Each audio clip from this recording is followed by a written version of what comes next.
We are now moving on to another fun event. This is going to be our startup showcase. So it will be a pitch competition, and we're very excited. We have a esteemed panel of judges, and it's a really amazing prize package as well. So the prize package is inclusive of $10K in legal services from BakerBots, a guaranteed investment meeting with both Silverton Partners and True Wealth Ventures, and a mentor meeting with Jim Breyer, founder of Breyer Capital. So Monica is the, I'll call her the Capital Factory liaison for startups, and she's going to help us run the showcase. So I don't know why I said Monica, I meant Morgan. If you could help us introduce our judges. Thanks, Morgan. Unmute myself. Hi, yeah, so my name is Morgan. I work on the accelerator team over at Capital Factory. So I want to welcome you guys all to this Women in Tech Startup Showcase, where we're going to be featuring 4 of our portfolio founders today. They are from across the state of Texas, and we're really excited to showcase some of their technologies with you guys today. But before we get started, I do want to call up our judges so they can introduce themselves and say hello to everyone. Hey guys, so let's start with Jim. If you want to do a quick intro of yourself. Hi everyone, I'm the founder and CEO of Breyer Capital, which is a venture capital family office here in Austin that I founded. Previously, I was the managing partner of Accel Partners in Palo Alto and Menlo Park for 28 years. Perhaps most notably leading the Series A in Facebook in 2005 when Mark Zuckerberg was not yet 21. Great to be with you all. Awesome, thanks Jim, welcome. And Carrie, let's kick it over to you if you want to introduce yourself. Sure, hi, I'm Carrie Rupp. I'm one of 2 partners at True Wealth Ventures based in Austin. We are a small seed stage fund focused specifically on women-led companies. So I'm sure many of you in the audience know us already, given that we're in Texas and focusing on companies like you. We specifically are an impact fund focused on companies that are improving human and or environmental health. So a lot of times people get told you have to talk to Carrie and Sarah, but we only focus on those 2 sectors right now with our fund.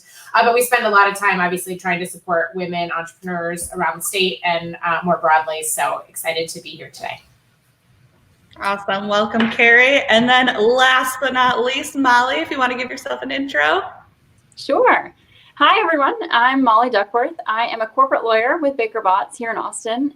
BakerBots is an international law firm. We have about 14 offices around the world, but here in Austin locally, we have 85 lawyers who are providing legal advice on everything from financing transactions when you're looking to raise money from investors, to just like everyday corporate governance, employee benefit matters, litigation when you have disputes that come up, and importantly, intellectual property matters to help you protect your ideas and the technology that you've created. So I have the great fortune of serving as the partner in charge here in Austin. And so I'm representing us today. We've been a partner with Capital Factory for a couple of years now on the Innovation Council. And one of the best things about getting to be involved with Capital Factory is the opportunity to meet entrepreneurs, just like all of you. So I'm really thrilled to be here to support women in tech, and can't wait to hear everybody's presentations. Awesome. Thank you guys so much for being here. So let's get started with Brittany with Accelerist to kick us off with the pitches. Hi there. Thanks, you guys. I'm going to share my screen and hopefully it works.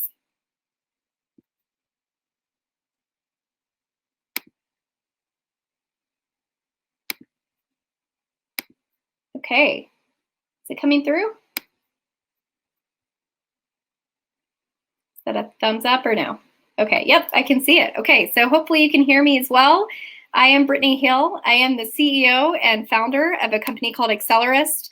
We are a social impact SaaS solution that helps nonprofits in particular prospect, price, and prove ROI to their corporate supporters in half the time and for 80% less cost than competitors. I have spent my entire career at the intersection of profit and purpose.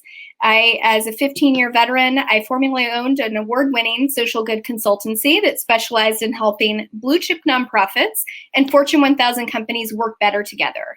But after that experience, I realized that 1.7 million nonprofits in the US still have challenges finding and keeping their corporate donors. They spend about $61 billion on software every year to help them raise more money, yet most of those solutions support individual and peer fundraising, and only a few actually even tap the surface of corporate donations. Meanwhile, as you can see here, corporate philanthropy has grown by 15% year over year over the last 2 years, actually outpacing individual giving 5-to-1.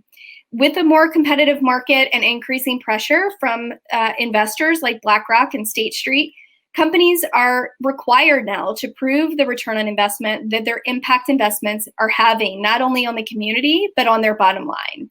And unfortunately, nonprofits like our customers, the Alzheimer's Association, Mayo Clinic, Susan G. Komen, UNICEF, and so many more are left ill-equipped. However, we've also seen this, the importance of profit and purpose partnerships become much more important during the time of COVID, with corporate giving having accounted for nearly 2/3 of COVID-19 philanthropic funding, and that's almost $8 billion this year alone being given to nonprofit and social issues. Historically, we also see coming out of the recessions that nonprofits have to do more with less, and so their tech investments also spike.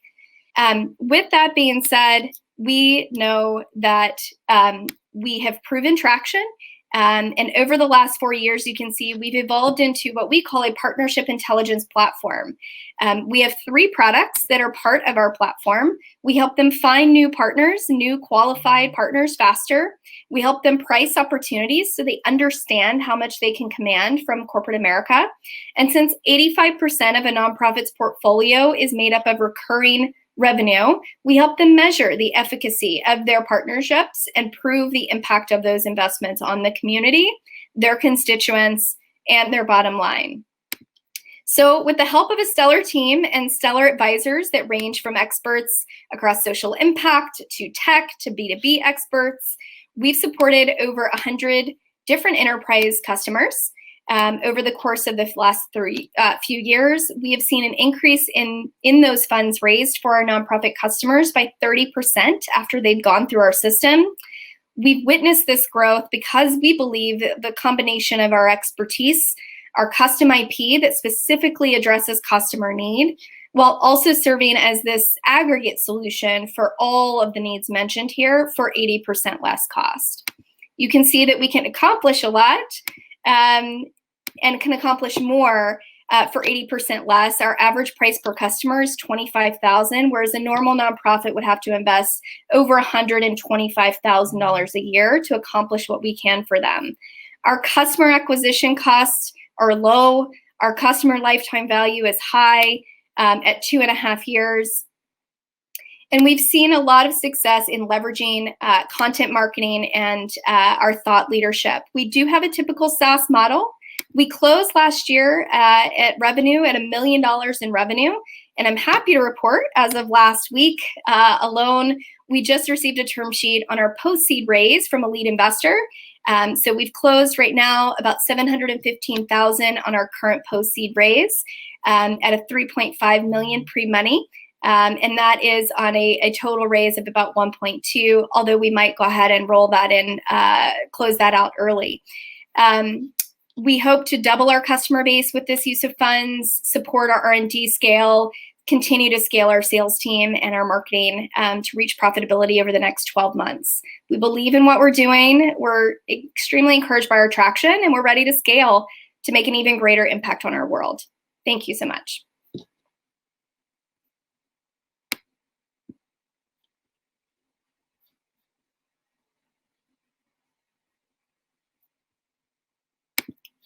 Are there any questions?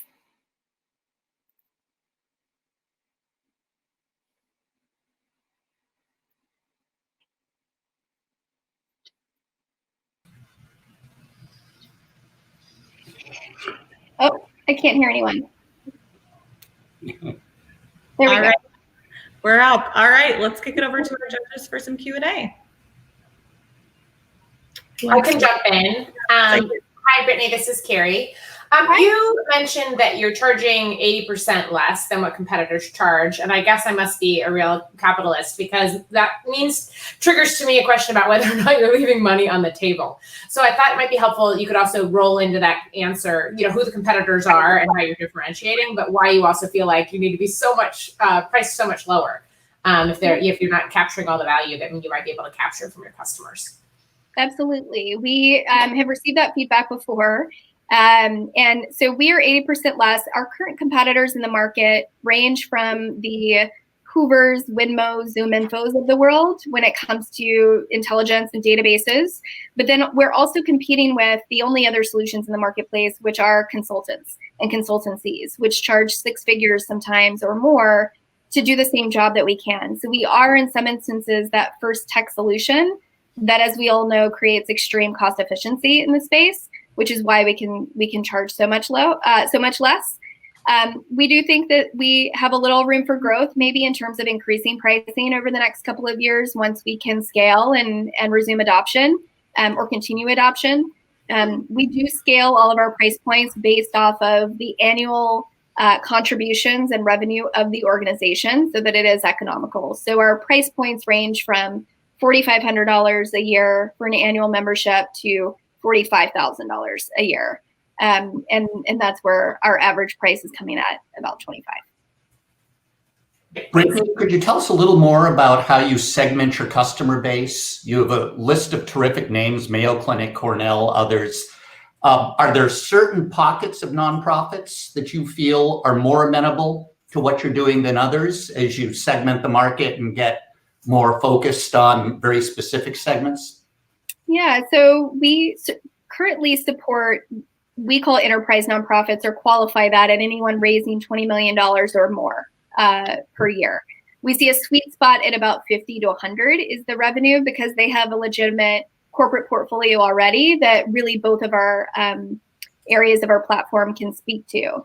Where we see a lot of scale in terms of additional corporate vertical or customer verticals on the nonprofit side is in the healthcare, hospital and healthcare space. So more Mayo Clinics of the world, more MD Andersons of the world, and then also higher education academic institutions like the Cornell universities. And so that's where we see a lot of growth there. And then of course, with our new use of funds, we've been beta testing, replicating our existing product for the corporate customer vertical. So exactly the inverse, and helping companies identify social issues that they care about and which community and nonprofit partners are right fit for them. Terrific, thank you. Mm-hmm. Brittany, you mentioned as one of your goals in going forward as moving into other industries as well and expanding. So you mentioned both healthcare and higher education. Are there other industries that are on the horizon? Or just kind of tell us a little bit more about your growth plan. Well, we're seeing a lot on the nonprofit side.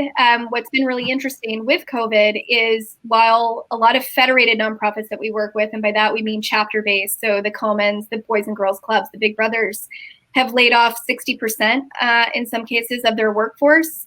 We've seen other organizations like those that are focused on racial inequalities, those that are focused on food insecurity, those that are focused on social issues that have a greater sense of urgency right now, really turn to the corporate sector like they never have before and start a corporate partnership portfolio. So that's where we see a lot of growth in terms of nonprofit in the immediate future.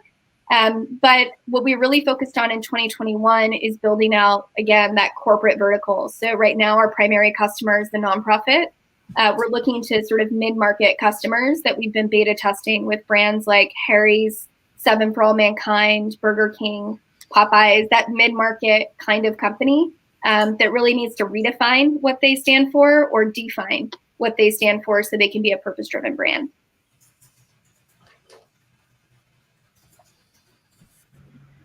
Okay, awesome. Thank you so much, Brittany. That brings us to time. Thank you, judges. And let's get Ari brought up so we can get ready for our second pitch.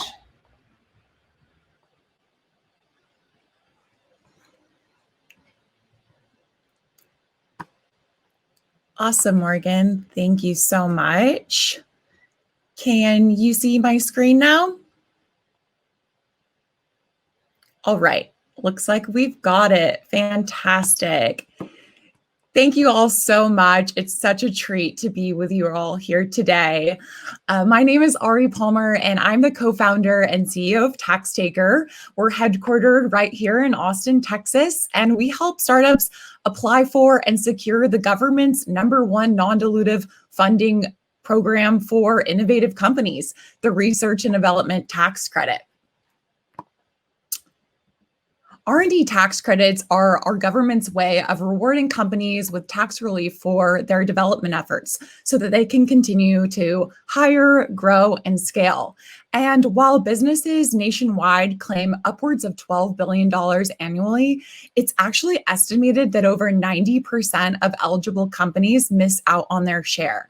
And startups miss out the most, leaving billions of dollars on the table unspoken for every single year.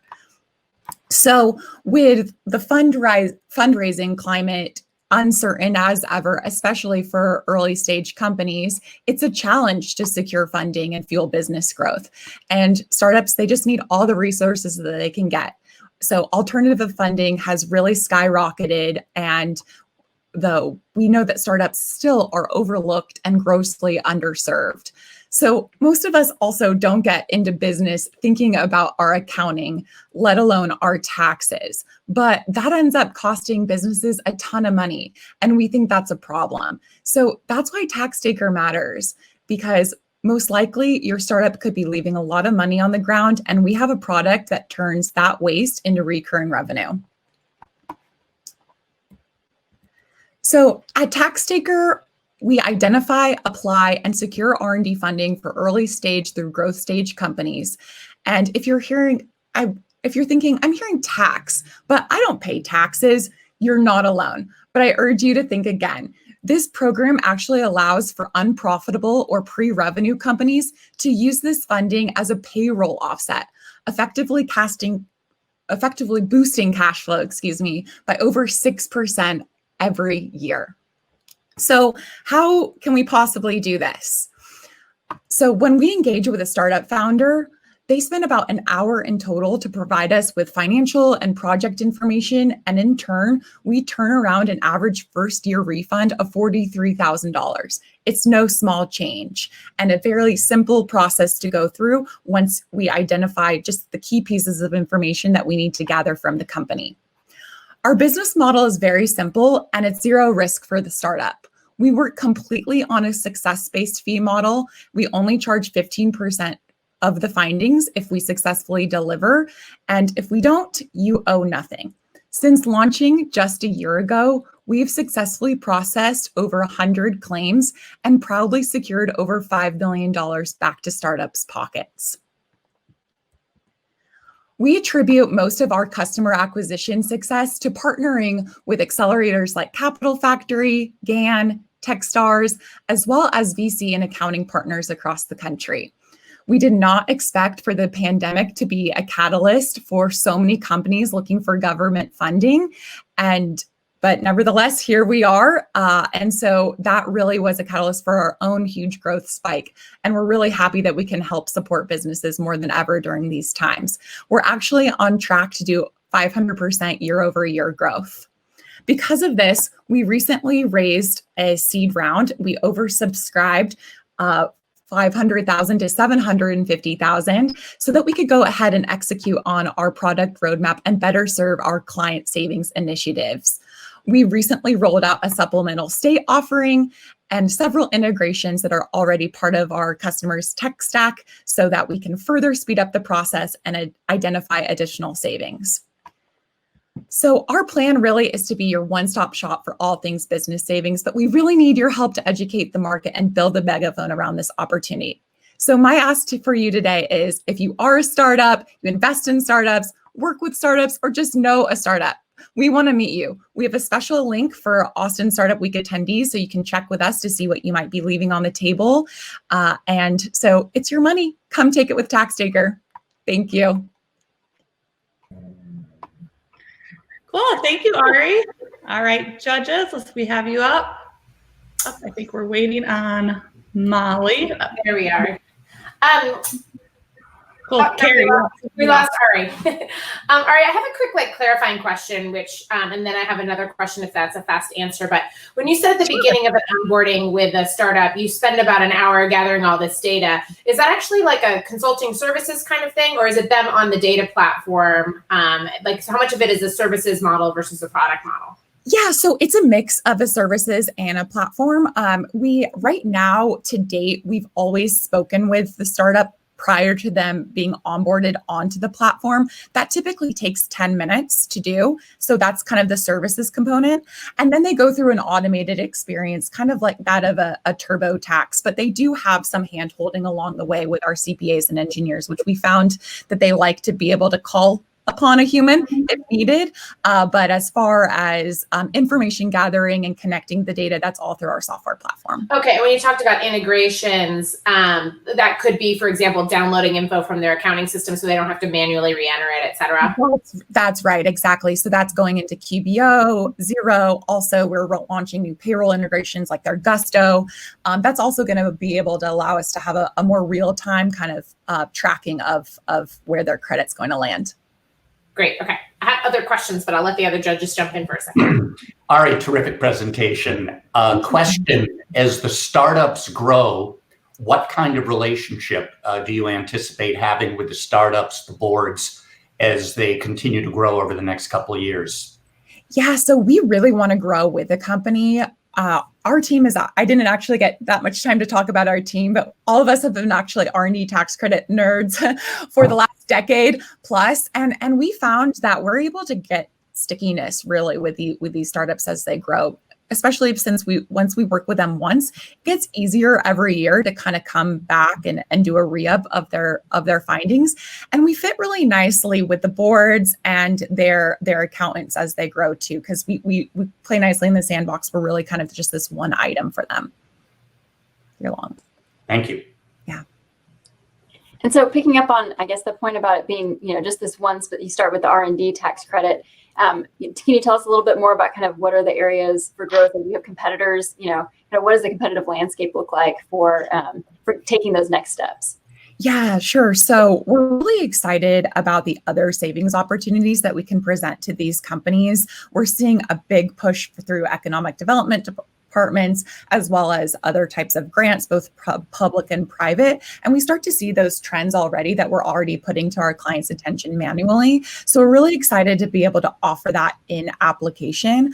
It's actually funny. One of the biggest questions we get even before a company signs on with us is, what else, right? Because they're so surprised that we're able to bring them this much value on an annual basis. So they say, there must be other areas in which you can help us. So that's why we've issued the state rollout.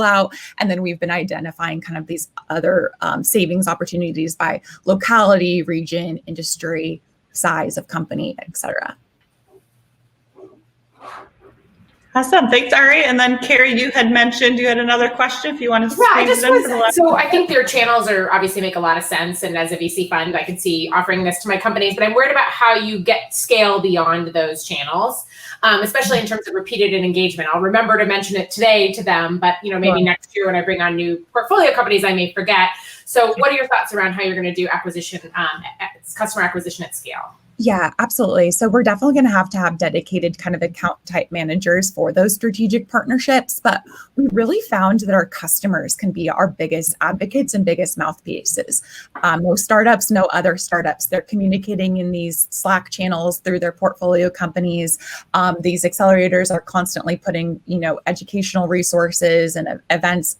So we can kind of duplicate ourselves through those efforts as long as we kind of stay in the mix and make sure that we're still present. But we're really most excited about our customer loyalty. They have really been the fundamental kind of catalyst in addition to the channels that we already have. Great. Thanks. Awesome. Thank you, guys. And that brings us to time. So we can pull our judges down and we'll get Monica. She'll be on deck for our next pitch.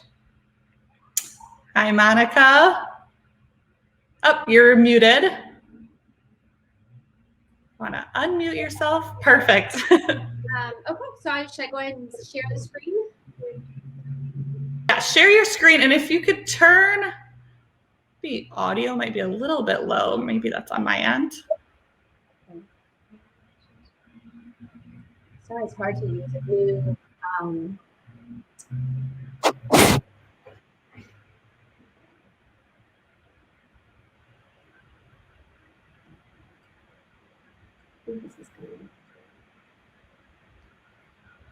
Do you have headphones in?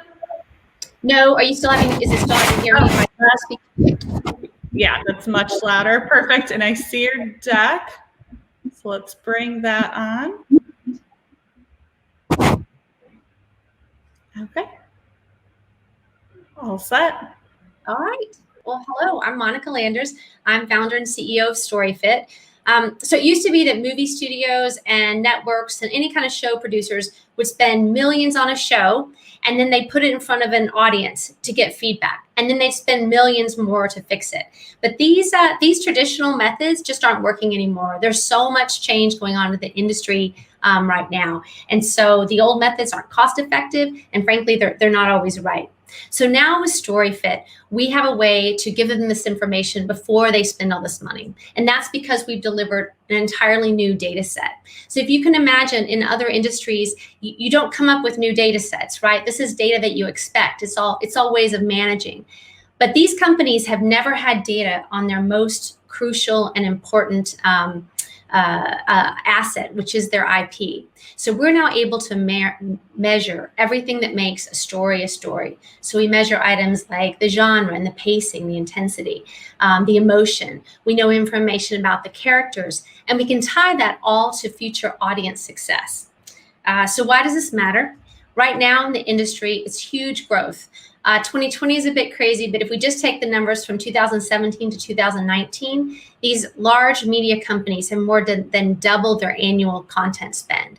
So they're spending more and more money, and that's expected to continue. So it really is an arms race. But where all of this is based on is down to the very beginning nugget, which is the story itself. So the challenges that we see here is that despite all of this money that's being spent, 65% of the time, and sometimes more depending on where you measure it, it's a flop. So it just doesn't work. And on top of that, now we have this increasing platform distribution, huge competition with new platforms emerging, as well as some media consolidation. So basically, there's no one that wouldn't say we need to find new techniques for this, and that's what StoryFit answers. It is a new way, new data points to make smarter decisions. So for an example of how this works, if you're able to now measure all of this information about different movies and films and TV, we can offer comps. And comps, for the first time ever, can be based on actual story data. This is the core to how these companies make decisions, how they determine spend, and how they find their audience. And we're able to drill down on every single movie, not just the ones that you can think of in your head, but the information on every single movie that has ever been made. So this is a huge bit of information that didn't exist before. So that allows them to go much faster. And what used to take months can now take just a couple of days to review. A couple of the other things we do, because I think visually sometimes it's hard to imagine the data that we deliver, is we're able to visualize character networks, for example. So this is the way all the characters relate. And it turns out it's very predictive for future success depending on the genre. And this is all information that we have that we're able to deliver. And when we measure the characters, we're able to measure more than 350 individual character traits. So our models are actually more accurate than one person could do in analyzing any of this data. And so that's something that we're able to bring to the table that in the past, they just couldn't even ask these questions. So the way we use this is to make comparisons not only of the film to other films, but also characters. So this is an example of a character comparison for a very new animated character. They were trying to understand what the lead is and how they're going to market and how they're going to talk about this character. So you can imagine, without even knowing the lead character, that you have an idea of what he's like right now. So in this case, he's intelligent, brave, and adventurous, but he's also very modest and cooperative and a lot more mild-tempered than what you might traditionally think of in a character. I meant to mention too on this last one, when you read the characters, I'm not sure, depending on your screen, if you can see, but when we look at the main character on the right, we can see a lot of his strongest traits are the dominant commanding, attractive. And then also on the bottom, you see the brave, extremely brave, fast, diligent. I mean, this is an action character. On the left then is the supporting roles. They get an idea of the dynamics and can compare their relationship even to other current successful relationships. So it allows for conversations that maybe have been happening in rooms that are debates now to be very concrete. We're able to help with SQL because of the amount of data that we can carry. We also can answer these questions about current trends in content development. So we can look at answer questions by genre and understand where the key points of both dialogue, action, or even violence occur. These companies can also look across entire SBOTs, entire streaming services to really understand what's happening. So I've gone through these pretty quickly because I know this is an industry that maybe you haven't spent a lot of time in. But if you can imagine an industry that just didn't have this data and did this all manually or off the top of their head or purely by gut, this is a real step forward. So our mission really is to help these global storytellers put their projects in the best position to succeed. And these are some of the companies that we work with, just to give you a cross section of both really large studios like Universal and networks like CBS, and also some well-known favorites and mid-size like Braun, who recently did Bombshell and The Joker, and Blumhouse, who did Get Out and is going to release another Halloween movie in a couple weeks. And so this just gives you an overview. I think on the fundraising side, we've closed 3.7 million as a seed round. We'll likely hit our Series A next year. I haven't started raising for that, but we're continuing to grow, and not just kind of the month over month, but also grow within studios to show that once we come in one area, we're able to move within the studio to increase the number of projects that we do. That's it. Thank you, Monica. So I just totally appreciate how I think we're having an echo. How a company, who hasn't had access to this data before gets really excited about, okay, now I want to go build a story that has these characteristics and a main character who has X and Y. But how is that actionable? How does that actually translate into either the script writer or the other production value kind of elements of the story? And can they iterate? Can they write a script, have a scriptwriter write something, put it in the system and go, uh-oh, we didn't get close to that characteristic, go back and do a rewrite? How do they actually take this and actually get the value out of it to make change? Yeah, and what we've noticed is it's slightly different each time. And that's something that we've learned, even though we built a platform, is that when we deliver it, they have different use cases. And so specifically, they usually tell us what their main concerns are. Anytime we never get something that they feel great about, because they just wouldn't use us for that type of script. So there's always some concern, and we specifically address that. So for example, for one of them, they were really concerned that they did a book to movie adaptation. They weren't sure that they were true to the characters, and they were worried about losing 10 years of book audience when they released this television show. So we very specifically made that comparison. So their action away from that was 5 characters are great, your one is very different, and it's concerning. And so they were able to loop back with marketing and really prepare the existing audience for that. So there's a lot of examples, but they do tend to be diverse and not always the same each time. Monica, great presentation.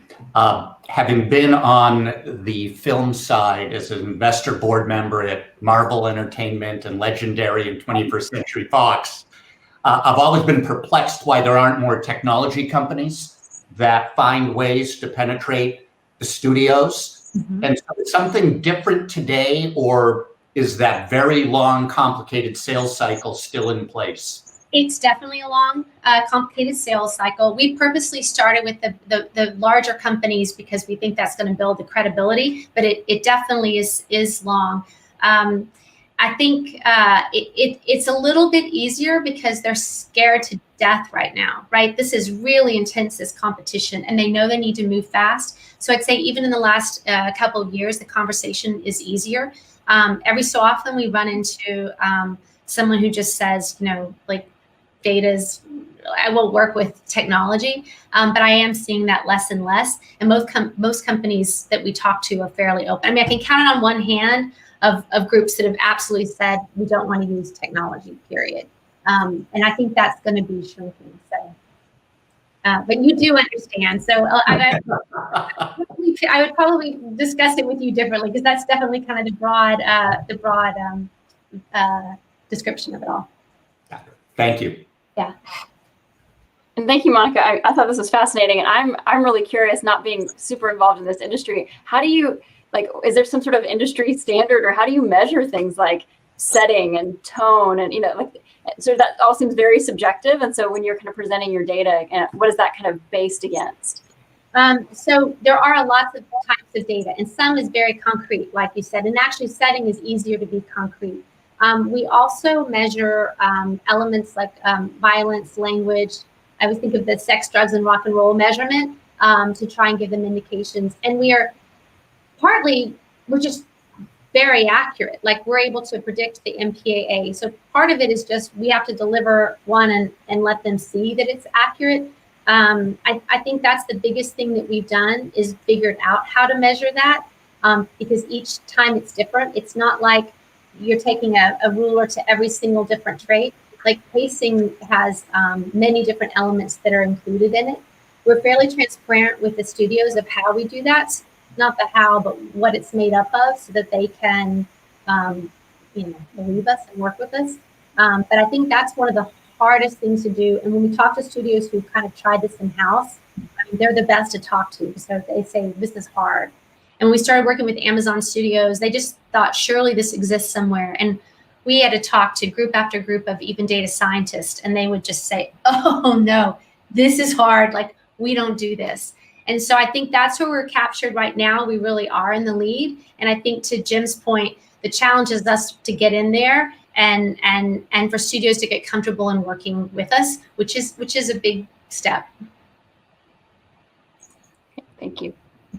Awesome. Thank you, Monica. Thank you, judges. That brings us to time.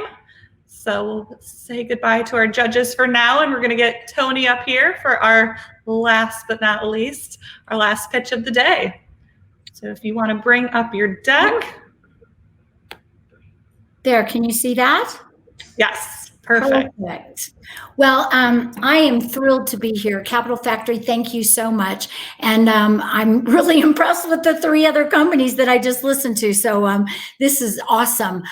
If you're sitting where I'm sitting and you're looking at what I'm looking at, we're all having an interesting dilemma right now in a really big problem. And by the way, this problem was existing before COVID, but it's here in spades. The first thing was, with distributed teams and people working from home or from co-working locations, there was just nowhere to go to be with the community, with colleagues, and with clients. And then there was this plethora of tools. There was Slack and Zoom and Skype and GoToMeeting and all the craziness.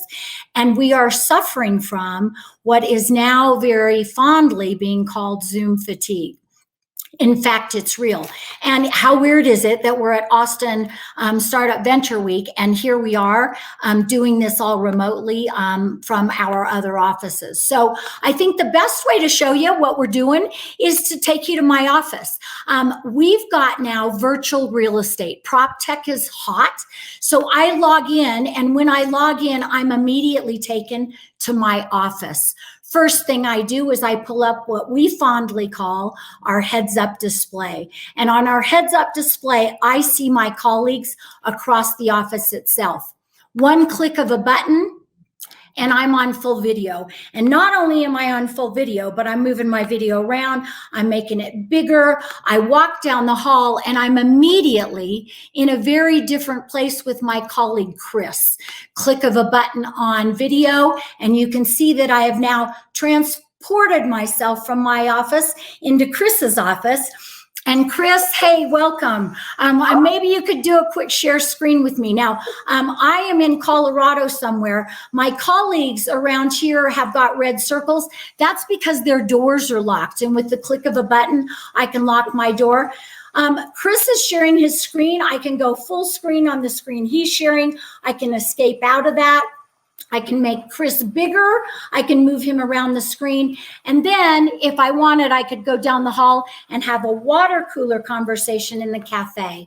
And when I do that, it allows me to show you a couple of other features that are wicked cool. So this is like prop tech virtual real estate. I've also got an application console, and it has all of my favorite apps at the touch of a button. And I don't have to log in. I just click them and I'm in. And we've got unbelievable Slack-like chat with a Slack bridge where you can interoperate and leave audio, video, and text chat. So Chris, I'm going to go ahead and mute you there. If you could mute your mic, that would be great. So that's a little bit about Walkabout. So let me take you back through the opportunity that you have as an investor.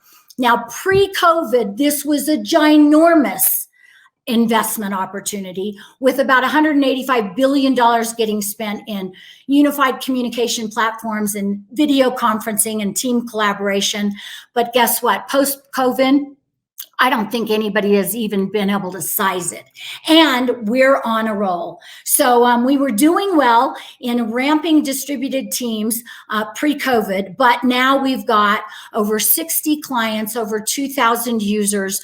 Our monthly recurring revenue is north of 21,000. And the cool thing is that we're everywhere in the world. We've signed Hitachi in Japan, not only as a client, but as a reseller. And on the heels of Hitachi, we've got NEC, we've got NTT, we've got SoftBank, and we've got Rococo, all not only launching for their work from home employee base, but looking at becoming resellers. We're in the United States and in Europe, we were named #2 out of 521 companies post-COVID.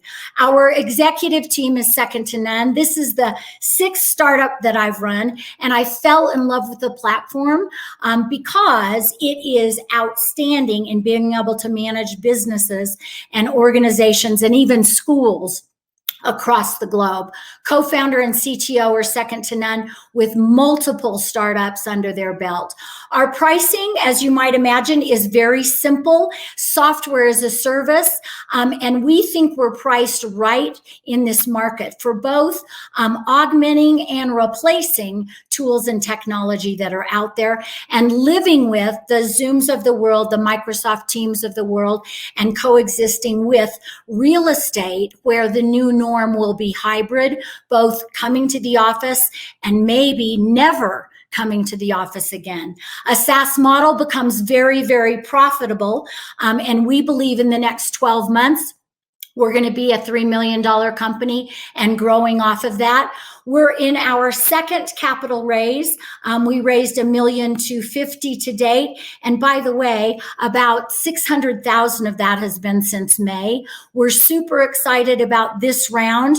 58% of our spend will go to tech, another 35 or so percent to sales and marketing. We know that at about 28,000 users, we get to cash flow break even in month 33 or sooner. We hope that will be EBITDA positive and then a very lucrative SaaS model.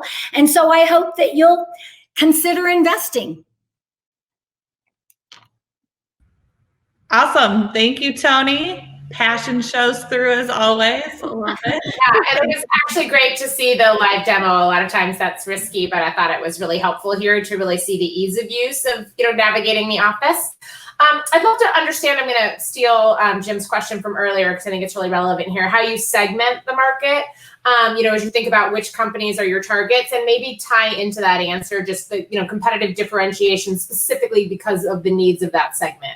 What's particular about that segment's pains? Super great question. And by the way, everybody needs us. We have prioritized the enterprise markets that we're targeting right now.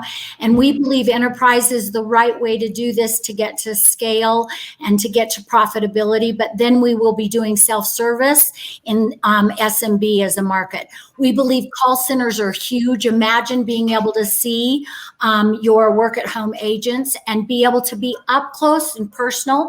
We're going into a pilot with Progressive Insurance, who has 40,000 work at home agents. So we're super excited about that. Development teams are next. Onshore, offshore. If you think about connecting the development process. And then, as you obviously observed here, enterprise teams. You've got headquarters in one place, you've got sales all over the country, you've got HR and finance. We believe the fourth vertical is education and job training. And then you've got franchisees, the incredible work of prop tech and co-working. And finally, with investment, this platform, although very secure today with end-to-end encryption inside video and inside chat, we will be targeting HIPAA compliant healthcare and telemedicine, which we think is huge. Hope that answered your question. Thanks.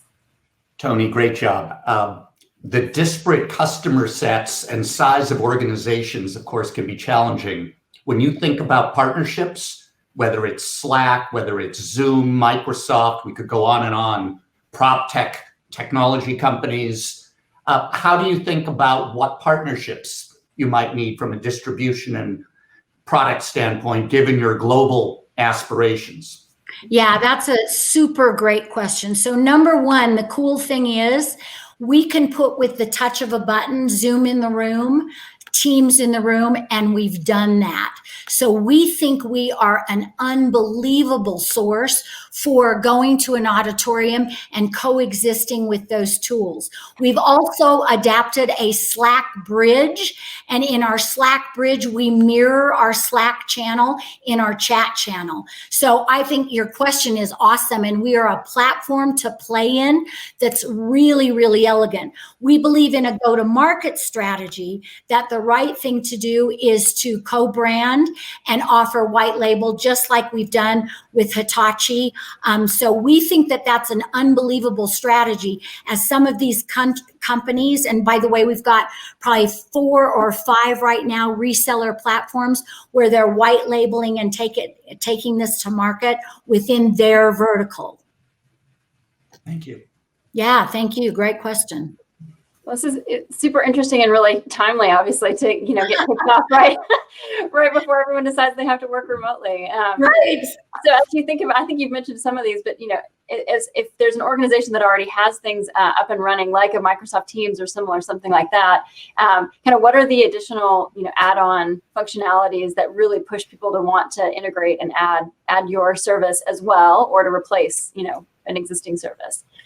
Yeah, so we really believe that what we're really augmenting and replacing is real estate. As people decide how they're going to approach their new environment, we really are enabling the opportunity to have a place that people go where they're super visible to one another and to their team. So that's what we're super excited about. A simple example might be a law firm that we've got that's LA, Houston, and Dallas based. And in that law firm, this is live and this is today and this is right now. The reason the law firm went with it is because they want to have visibility to their lawyers across the country. So they've literally got the opportunity to hover and see that Emily's in, and they've got the opportunity to see that that's Melissa Green in. So that's the deal, is we are augmenting in prop tech virtual real estate and then coexisting with all your favorite apps with the touch of a button. Thank you. Awesome. Thank you guys so much. Founders, thank you so much for pitching today. And judges, thank you so much. You guys have a tough job. Judges are going to head back and deliberate, and then I'm going to bring it back over to Wendy. Welcome back, everyone. I hope that we had a interesting startup pitch. Let's go ahead and head to the networking side of the house for the next 5 to 10 minutes. I believe the judges may be in deliberations as we speak, and we'll see you back here in 5